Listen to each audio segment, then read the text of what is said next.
We'll get into some ownership conversations. Mazz floated out a question yesterday that we decided to push off to today. And I think it's an excellent question and an excellent topic, and it relates to ownership in town, not just Robert Kraft, but that Robert Kraft comment there at his introductory press conference for Gerard Mayo is a jumping off point to what we want to talk about today. And Mazz, I'll let you set it up since you came up with the question. What is it? Okay, so this is my question, and it really is, it relates to the internal workings of ownership. And the two teams that stick out to me are obviously the Patriots and the Red Sox. But if you want to throw the Celtics in there because they're up for sale, I would tell you that the same thing applies. And on some level, even the Bruins, although I think they're a little farther on or along. There are transitions taking place inside the walls in both Foxborough and on Jersey Street. And when I say that, I mean that John Henry is 75 years old. Robert Kraft is 83. And Robert Kraft's comment there, where he talks about Gerard Mayo and says, I'm doing what's best for me. At the moment, I'm going to take that literally. He probably meant what, us, okay? But I'm going to take it literally because this is the part I worry about. When an owner gets to be in his later years, and I'm not telling you I blame anybody for it, I don't think his priorities are necessarily the same as they were when he was 52 years old, which is what Robert Kraft's age was when he took ownership of the Patriots in the early 90s. He was 52. Now he's 83. He has won 6 championships. By definition, he has different priorities and at a different point in time. Meanwhile, Jonathan Kraft is also 30 years older and is at a much different stage of his life and probably wants to control the team and run it the way he wants to run it. And I'm not telling you that anything is unusual relative to another family where someone is aging and someone else is, call it, in his executive prime or something close to it. How do you navigate that, and how does it affect the team? And, Mike, the reason why this popped up in my head the last couple of days is because I think, again, on some level, I think there are parallels to be drawn between the Patriots and the Red Sox and what they've been going through. They've both been rebuilding for 5 years. They both won their share of championships, and I'm not telling you one was as good as the other. I'm just telling you they won when they had David Ortiz and Tom Brady. The Red Sox existence has been more tumultuous, but the last 5 or 6 years have kind of been all over the place for both of them. So how do you reconcile an aging owner with the future of the team and what his wants are at that point in time versus what the team needs at that point in time? How do you get through that, and how do you get it right? Okay. So what do you mean reconcile? We'll get to that in a second. Can I just sharpen up your point for a second? Please. And let's just stick with the Sox and the Patriots. Kraft and Henry, at a certain place in their career, their priorities have changed and were porked because of it. And that's pretty much it. I mean, it feels that way. I mean, isn't that it in a nutshell? Yes. They both won and set out what they came to set out. And so the passion or the sharpness or the drive to win championships and establish themselves at that level is not the same. And towards this stage of their career, their priorities are different. And I do not think the priorities are to be on top. Although, of course, they want to be on top and would take it or would choose to be on top. I'm not saying they want to lose. I'm just, what I'm saying. There was a time, obviously, with Henry, he takes over the team, and it was obvious. The evil empire, they went after the Yankees. They wanted to topple the Yankees. They wanted to redo the stadium. They had passion and drive, and they put their money where their mouth was, and they were driven. And that's gone. Because they accomplished it, and Henry is at a certain stage of his career/life. And it's not a perfect parallel with Kraft, but something along the same lines. He won more than anyone could ever win, and he had his run. And now it's not the same. And I think both fan bases are suffering because of it. Is that what you're driving at? Yes, essentially yes. And I don't, I don't know what the solution is for that, but you're paying the price for it now. And there's also just, players or coaches lose their fastball, owners lose their fastball. And I think that's part of the equation, too, with both of those guys. And so where does that leave the team? Where does that leave us? And I think that I think that's a big part I think it's a big part of the story on both teams, man. So do I. I think it's a massive part of the story on both teams. It's the story. It all starts there. The Sox are where they are because Henry decided he wanted to run his team like a business, a mid-market business. And that's why they are what they are right now. It's solely because of Henry and how he wants to run the business. The Patriots are where they are because of a run of bad decisions that you can attribute to Robert maybe playing into emotion or his neediness or some sort of something, like I think, and I don't blame Gerard Mayo for this, but Gerard Mayo kind of took advantage of the old man. Like he buttered him up and got the job, and it was smart.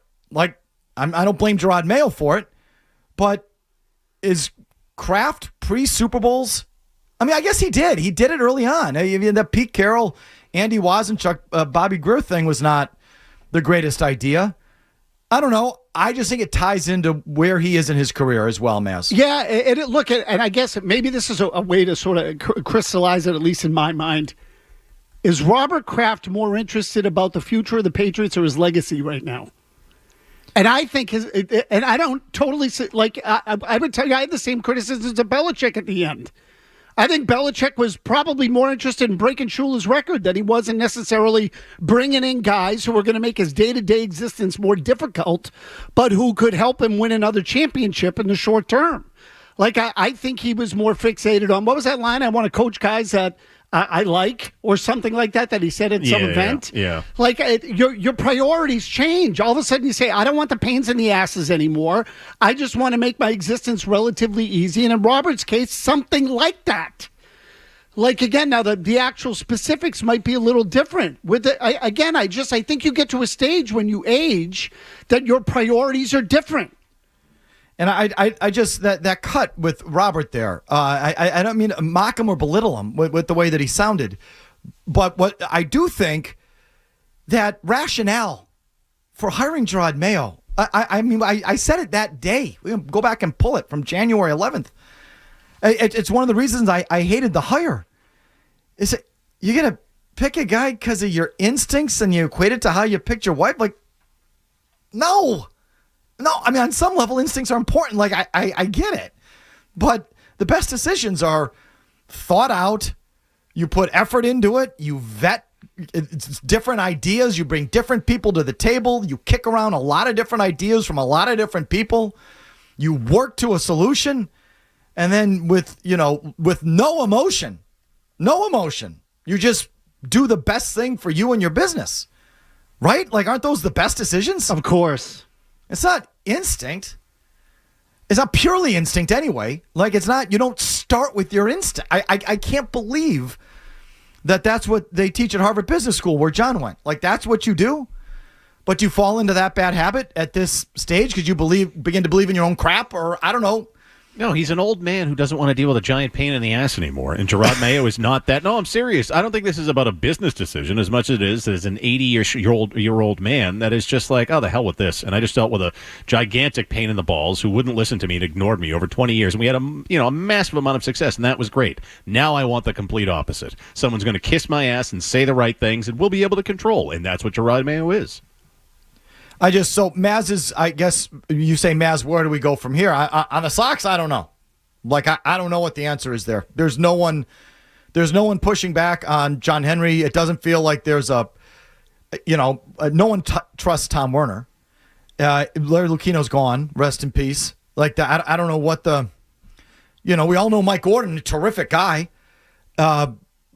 But does he want to be super aggressive on baseball? Is he even the next guy? We don't even know those dynamics. I know. And this part worries me too. And look, again, to touch on Kraft, the fact that Jonathan wasn't at Mayo's announcement when he was hired, I don't know how that doesn't hit you in the face the more we look at it. Okay, the Patriots do have kind of an answer there. It's Jonathan. In terms of a successor, yes. Well, it's sort of and we see... I think to this point, Jonathan has scared more people than he's engendered trust with. You know what I mean? I think most people look kind of askew at the kid. Yeah. And, he's Sonny Corleone and he's combustible and involved and meddling. And, he was at odds with Parcells. He was at odds with Belichick. And for lack of a better phrase, I think fans have sort of viewed John Kraft as kind of bad news, and you don't really want him involved, right? I think that's probably been the consensus to this point. I'm sensing a little something different recently, though, Mazz. Don't you sense some people kind of rooting for John to get through to Robert, because that's the way that whole dynamic felt? Yes. In the box there in Arizona, and we've been led to believe they're not exactly on the same page, and if someone wants to act with more urgency as it relates to the coaches, it's John. And I feel like I feel a few more people sitting there saying, yeah, go John, go do your thing. Yes, I feel the same way. Look, there is if we're going to use Godfather references, who's the wartime consigliere? And I would tell you that right now they're at wartime. They need to be rebuilt. They need someone who's going to be aggressive. And I also think there's something to be said, Mike, for the fact that the longtime patriarch of the organization as we know it has aged. So now you're sort of 1 foot in, 1 foot out. You've got 1 foot in with Robert, 1 foot in with Jonathan. The transition's probably getting mucked up because one guy wants to do one thing, one guy wants to do another thing. I think these are all complicating where they are and getting anything done and making the decisions that will impact the franchise because the priorities are not the same for the two people involved. I think it's, in a lot of ways, it's a really bad spot to be in if you're a fan. They are in as tough a spot as they've been in a long time, the Crafts. Where the Patriots are right now, and this doesn't happen very often, but we're here. This is on ownership to figure out. It's squarely on them. Are they going to be able to navigate the fallout? Do they want to navigate the fallout of firing Gerard Mayo less than a year after hiring him? Can they handle that? Do they want to handle that? Do they have the balls to do it? Are they willing to pay the money it takes to fire a whole staff, pay them off, and hire a whole new staff that's going to be top dollar? Because you're not going to fire a bunch of cheap, middling candidates for another group of cheap middling candidates. You're going to hire a real guy for real money and fill out his staff with real people. So are they willing to make that big investment? Are they willing to make the PR fallout and navigate the PR fallout of firing this whole staff a year after putting their trust in it? Can they, on a personal level, face Gerard Mayo, and are they willing to do that? And then do they hire the right people? Can they lure in the big fish that we're talking about?